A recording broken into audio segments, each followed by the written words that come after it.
In the last episode of the Southampton Career Mode, we signed Harry Samuel, the regen of Gareth Bale, and Eduardo Quaresma to help bolster the squad. We defeated Chelsea in a top-of-the-table clash that put us in a promising Premier League position. In our first Champions League season, we finished top of our group and successfully advanced to the round of 16. Hey, what's going on, everyone? Flick here. Welcome back to another episode of our FIFA 21 Southampton Career Mode. This is episode number 8, where we'll be completing the second half of Season 4. We're very much still in the running for the Premier League title, the FA Cup, and the Champions League. Due to the incredible response on the series as of late, I'll be trying out something new for today's press conference. I'll be selecting a comment as well as picking one of the most upvoted comments from the last episode. We'll start with the question that I picked out, and I always enjoy talking about the save in a little bit more detail, starting with who I believe is the most consistent player in this Southampton career mode. For me, it's got to be James Ward-Prowse. He's our club captain and also the highest overall rated player in our squad, and he just pulls the strings in the midfield. He's setting up a lot of chances via assist, and he's also making attacking runs, scoring some goals himself. Ward-Prowse is a great example of a player that has utilized some of the new features in FIFA 21 career mode, like development plans and dynamic potential, to become world class. Now for the top rated comment of the last episode, and you all seem to be enjoying the realism of the save. That truly does make me happy, because a lot of work goes in behind the scenes to make sure that we can incorporate some realistic storylines. The fact of the matter is, I only started learning about Southampton and the club philosophy just a few years ago, but through research and from the help of you all, I've been able to learn a lot about the club, and I think that has been reflected in the career mode so far. If you're enjoying the series, consider leaving a like on the video to help support the channel, and subscribe so you stay up to date on all the latest updates for when these videos go live. In the last episode, I expressed interest in adding more squad depth, particularly at the right back and center mid positions. And because we have 69 million remaining in our transfer budget, we are going to sign a few of the players that I previously outlined. Our first addition to the squad will be Flickiify from West Ham United. Southampton were linked with him when he was still playing in the Eredivisie for the likes of Groningen and Ajax, so I thought he would be a good addition to the team, particularly because he was alright with accepting a rotational squad role. The transfer fee of 27.5 million was admittedly a lot for a player that is only going to feature in cup games and if we suffer an injury to Walker Peters like we did last season. But you do what you got to do, and this gives me some extra peace of mind that we have a good backup right back available that has a higher overall. As for the contract, it was a 3-year deal for 32 grand a week, and as mentioned, he will be a rotational player for us. I really like this next signing of Almada because he's a player from a non-top 5 league, which Southampton do tend to sign. He also offers a lot of attacking creativity with the 4-star skill move, 4-star weak foot combo, and some really gifted attributes. And even better yet, he was available on a release clause of 14.9 million. That is pretty incredible for a player whose value is set at 66.5 million. I suppose deals like this do happen occasionally. You have the likes of James moving to Everton, and I believe that was a free transfer. And then a few seasons ago, Goretzka made the move to Bayern from Schalke on a free. Contract-wise, very similar to Flickiify. It was a 5-year deal for a rotational squad role on 38 grand a week. Once again, a lot of transfers going out of the club. We did go ahead and let one of our youth academy promoted players go because we do have that financial objective of getting youth player sales. So we're going to get started on that early and not leave it to the last minute. But aside from that, a number of players going out on loan, and also Stevens transferring to RB Salzburg for 10.5 million. For a player like Stevens that was crucial to the squad early on in the save, I wanted him to go to another club where he'd receive more playtime. Now that we are in European competitions, I thought it would be interesting to look at some of the top deals around the world so we can a little bit more closely monitor some of the financial negotiations for other clubs. Arthur transferring to Real Madrid, as well as Van Dijk, so they seem to be building a super squad, and Jesus is off to Barcelona for 97.3 million. That's going to be about it for updates prior to the gameplay. We still have scouting networks set up in the Netherlands, Denmark, and Portugal, but I will update you all on any youth academy signings at the end of the episode. Let's get right into the gameplay. Of course, have some Premier League matches to feature our run in the FA Cup as well as Champions League. All right. We'll start our gameplay against Spurs in the Premier League. They are one of the clubs competing for the title this season, and also let's keep in mind they did win Champions League last year, so they are definitely a strong side. No sign of Højbjerg though in the starting 11. He still might be floating around in the substitutes. But we will experience a pretty major change to our squad. Henderson suffered an injury in training, That meant that Gunn had to step in for this match, as well as a couple of Champions League fixtures. We decided to give our new signing Almada the start for this one, and right away he'll get involved and showcase some of that attacking intuition, sending Pickford the wrong way and scoring his first goal for Southampton. The build up to this goal was excellent, a drag back to set up space and a run between the Spurs defenders. We'll try to keep the good vibes going as Ings holds up the play, allowing the rest of our squad to get forward. And once again, it's Almada setting up another chance. Unfortunately, Adams was just unable to get the effort off as Pickford made the save. We have a little bit of luck go our way as that chance hits the post. Ward-Prowse clears frantically, and now it's just going to be an excellent bit of dribbling by Lucas. He sent Ward-Prowse one way, went the other way, and ended up chipping Gunn. It's moments like this that I'm really happy we decided to up the difficulty. I feel like you experience this a bit more often where the CPU makes intelligent runs. We're going to witness some unselfish play in the build-up to this chance as Gineppo finds Ings in the final third. Now it's just going to be some passes between our two strikers. Ings deciding to square that for the 100% chance for Adams. That's the experience from Ings factoring in. Also the fact that these two players have played alongside each other for going on 5 seasons. Lucas Moura was by far the best player in this Spurs side. He scored the first goal, and he's going to set up another chance here. However, it is going to be a huge defensive stop from Weston McKennie. Really has shined this season for us, and it just took him a little bit of time to transition to the Southampton squad. But this match wasn't done yet as Spurs continue to pour forward players. I was unsure where Henderson was going to go, but you've got to count that as a missed chance. It's a good save by Gunn, to be fair. However, it should have been better placed from Henderson. Regardless, that's a big 3 points for us in the league, and it will certainly help our chances in competing for a Premier League title. As a result of finishing first in our Champions League group stage, we've been matched up against RB Leipzig for the round of 16 fixture. First leg of this fixture ended in a 1-1 draw, so going into St. Mary's, we are level on the scoreline, and we had that crucial away goal. Considering our defensive form this season, I like our chances. However, we are still without our #1 goalkeeper, Henderson. One thing I could tell very early on from this Leipzig squad is that they were looking to press, and that's one thing that I hope is fine-tuned in the future because it just leaves the computer too susceptible to counterattacks and it becomes too easy to score goals. I understand that pressing is a viable tactic and it's something I use quite often with our Southampton squad, but I just hope they don't have their fullbacks moving forward all the time because essentially we win back possession just a few minutes later. We play through Danny Ings, and pretty similar to our first goal, it's a one-on-one with the keeper. Ings is going to bury the chance, and that is going to give us a very good likelihood of moving on to the quarterfinals of the Champions League. Minus the defensive collapse, I don't see Leipzig getting back into this match. Ings has scored a few hat tricks for us at Southampton, but I'm pretty sure he hasn't scored one in 25 minutes as he gets the chance to do so here, but he will be denied by the Leipzig goalkeeper as they finally get something going on the other end. It's in Ndombele playing through Calvert-Lewin, but a good stop by Gunn. This is another example where I am questioning the positioning of the CPU. I don't know what their right center back is doing.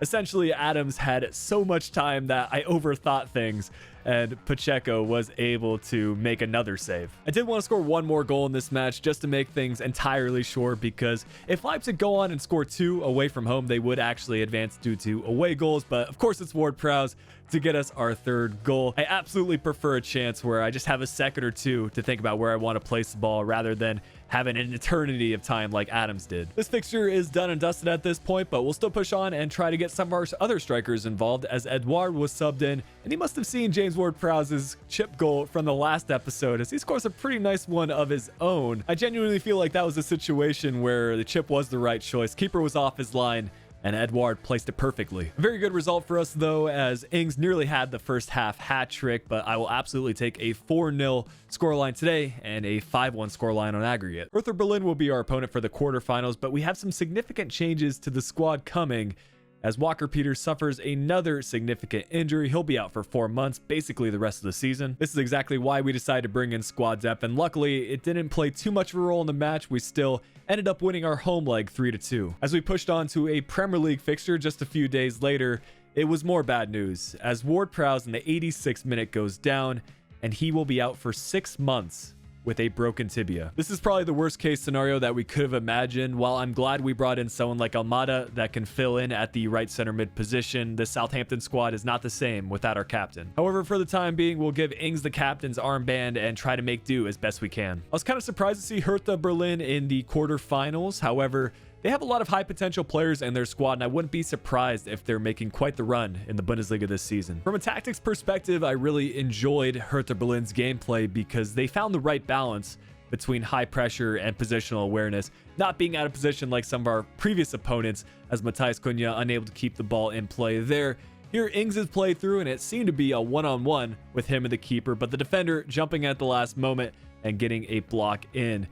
But this is a big match for Zefau because he's coming up against his former team in Hertha Berlin, and he's going to go on an incredible attacking run, finding the pass to Ings, who will score our first goal of the match. We've seen so many goals in this career mode where we find space on the wings and send in effective crosses, and it's nice to see our new right back is capable of doing that as well. But as we move forward to the second half, Berlin were clearly trying to get a goal back. They push forward their fullbacks, and as a result, a lot of space here on the wings. Gineppo utilizing his pace on this right side, eventually sending in the cross, and Ings unable to finish it, but Stengs, it falls perfectly to him. He gets it on his preferred left foot, and that will give us 2 away goals and making it 5-2 on aggregate. Once you get up a few goals on the CPU, things tend to get a bit easier as we brought on Newton, our hometown talent, and he set up this pass over to Edouard, who eventually squares it across to Adams. Easy as you like. Adams scores all those tap-in goals because his positioning is so good. But here's going to be another run on this right side from Newton.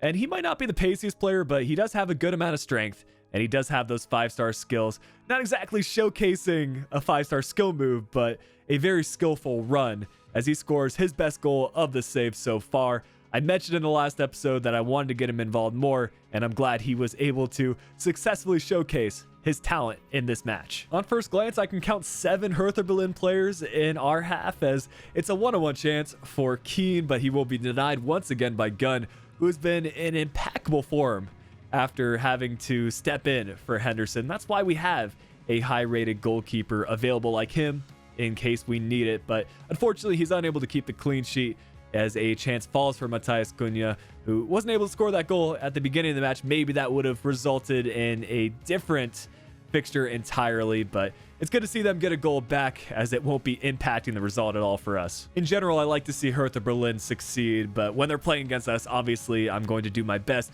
to get us through to the next round, and we will successfully move on to the semi-final of the Champions League. We were drawn against Atletico Madrid for this fixture that may put us through to the elusive Champions League final. Atleti already have a very strong squad to start off with, a lot of high potential and players included in there, but they've also transferred in the likes of Lukaku, Goretzka, and Wan-Bissaka, just to name a few players. We do have Henderson back from injury though, and while his sharpness isn't yet the highest, I decided to put my faith in him because he has been so reliable for us in this 4th season. We do have our work cut out for us though, as we lost the away leg 2-1. The importance of an early goal could not be understated for either side. Madrid need the away goal. We need to find a way to get back into this fixture on aggregate, and Adams will put us in front on the day as he fires this effort on the near post. I knew with Oblak being one of the highest overall keepers in FIFA 21, our work was going to be cut out for us, but of course Adams delivers. Atleti were not shy to push forward players as once again we'll work the wings.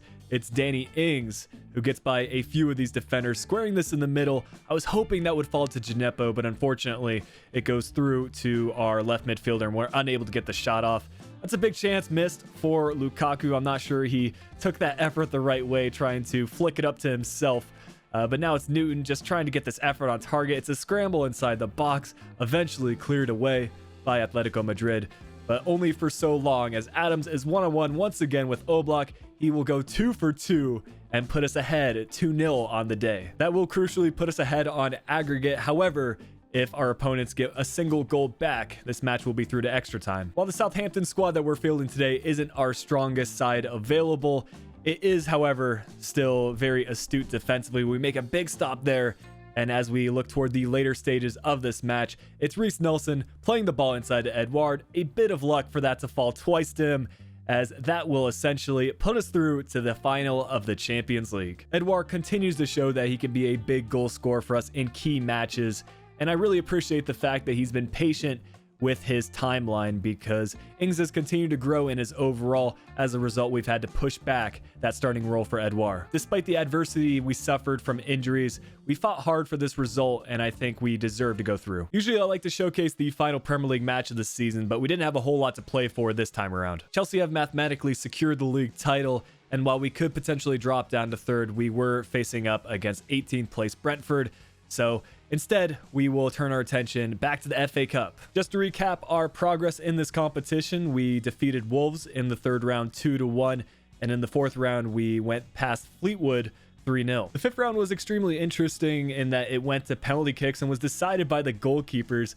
Gunn converted his penalty from the spot and then went on to make a huge save to put us through to the quarterfinals. Luckily, our match against Manchester United was a little less stressful as we defeated them 3-1. Arsenal were no match for us as we defeated them 2-0 in the semis, meaning that we will be playing Manchester City in the final of the FA Cup. And as a result of Gunn's performances in the previous rounds of this competition, I gave him the nod to start over Henderson. It is a bit controversial to rotate the side and start players like De Silva and Newton, but I also want to consider the future of this Southampton squad, and that has always been a philosophy for us in the FA Cup. This will also be a massive match for City, as I don't believe they're involved in any other competitions this season, and as you can see on the screen, this will be the final match that Sergio Aguero features in.